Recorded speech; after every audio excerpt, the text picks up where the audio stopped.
Americans are now obese. We have a huge number of people who are overweight, and so many people are saying, what's the best way to lose weight?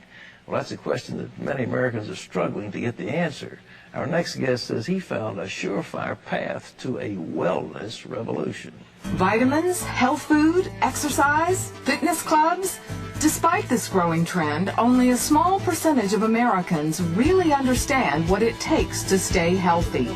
In 1996, Paul Pilzer, a world-renowned economist, became interested in the field of health and made some significant discoveries of his own. He then wrote the book, The Wellness Revolution. 61% of our population is overweight. And worse than that, 27% is clinically obese. That's overweight at a point where you don't know where to turn. Through his scientific research, Paul found out what you need to know to move from sickness and obesity to vibrant well-being. Paul Zane Pilzer is joining us to share some of his secrets of staying fit. It's in his new book called The Wellness Revolution. And there he is looking like Yul Brynner on the cover, just ready to start in The King and I. Paul, it's good to have you with us. It's great to be here. You are trained as an economist, an economic advisor on a couple of presidential administrations. What got you into wellness, fitness? Well, the same reason I became an economist. Growing up as a child of immigrants in the 1950s in Brooklyn, everyone wanted to know about economic issues. Although my education geared me towards science, I ended up going to Wharton and becoming a professor of economics because my family, my father, his uncles, that's what they wanted information about. They wanted to know how to make a living. 25 years later, as a very successful economist, I realized I'm now in the wrong field.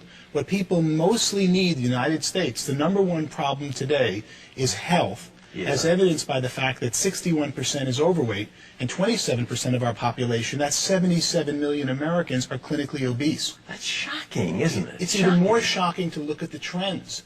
20 years ago, the numbers were less than half that.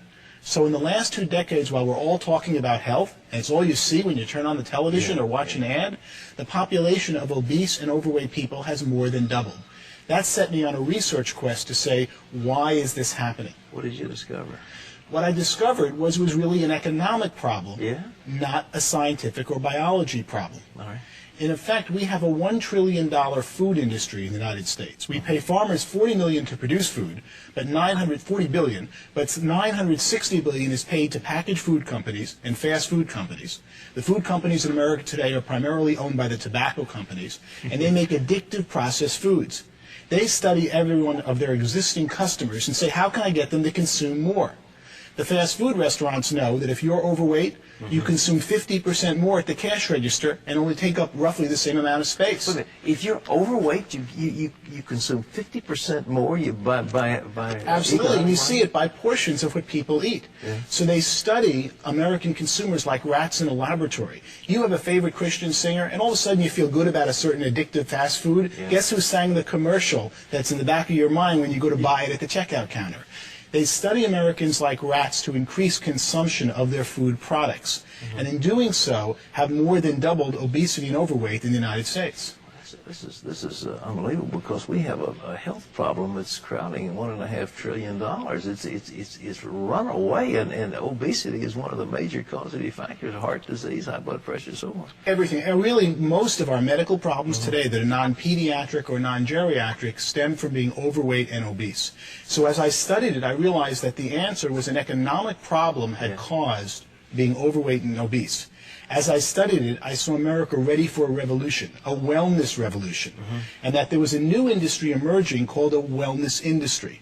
We spend $1.5 trillion on medicine, which is really the sickness industry. That's right. It's not really health, it's about when you get sick, they treat the symptoms of your disease. We currently spend, and that's what amazed me the most, $200 billion on wellness, fitness clubs, healthy foods, vitamins and supplements. Most of that didn't exist. When I ran the numbers, I could see that the $200 billion wellness industry, which is primarily today upper-class baby boomers who are consuming them. First thing someone does when they make money is try to get healthy. Oh, yeah. And they get out of the diet and kind of medical care most of us get, and they start getting healthier. And that this $200 billion I projected would grow to a $1 trillion wellness industry by 2010. Well, look, are we finding ourselves, on the one hand, we're gorging on trans fatty acids and greasy hamburgers and greasy fries and carcinogenic products. On the other hand, we're out puffing away on treadmills and lifting weights. I mean, are the same people doing these things, or is it a totally different class of people? It is really different people. And so many people who do get on the treadmills are not getting the right information. The problem is that the food industry controls, in effect, our television. Look at most commercials today for television shows or food companies. Sure. And they try to get their consumers to eat more and more of their existing foods.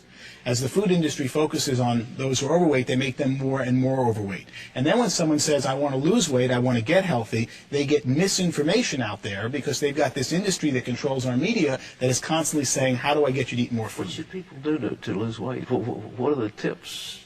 Well, I didn't write a book to come up with tips, but I came up with quite a few in doing my research. All right. The main one is really timing. From the time you're hungry, if you start eating food, your stomach doesn't tell your brain that you've now sated and had enough food until 15 minutes have passed. So you can see why fast food restaurants are so deadly, because you go in there hungry and you keep eating and eating and eating in less than 15 minutes, but it isn't until 15 minutes that your body knows you've had enough. When we used to eat with Grandma and they took time between each course, you naturally controlled the amount you eat because it took 15 minutes between courses, and that told your body to stop eating. What supplements? People spending a lot of money on vitamin stuff. Is there anything that people should be looking for? The main thing they should be looking for is to see that their supplements are real. 1/3 of the supplements that you purchase today in the store are not in the bottle what it says on the label, because supplements are an unregulated industry in this country. There are several companies that just buy supplements and rate them just for what's in the bottle, and most of the times what you're getting, or about half the times, you're not getting what's on the bottle. So you've got to find a brand that has in the bottle what's on the label. The Wellness Revolution, how to make a fortune in the next trillion-dollar industry. Where do people make money in this thing? Well, that's what I started to discover. I could see that there were 15 million Americans of 300 million were getting healthier as they aged. You're a great example about that, especially when we see you on television. As you get older, you're stronger, you're better fit. What's going on? It's people who have time to focus on it are seeking out the right products and services to make them healthy.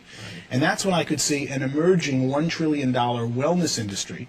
One of the most surprising parts of my research was to find that it already reached $200 billion. But if you think of what you now spend on supplements, on fitness, on weight training, and time and money that you never dreamed you even needed 20 years ago. That's exactly right. You are a very typical consumer of this upper crust that's becoming and will become the entire nation, I believe, as this new wellness industry emerges.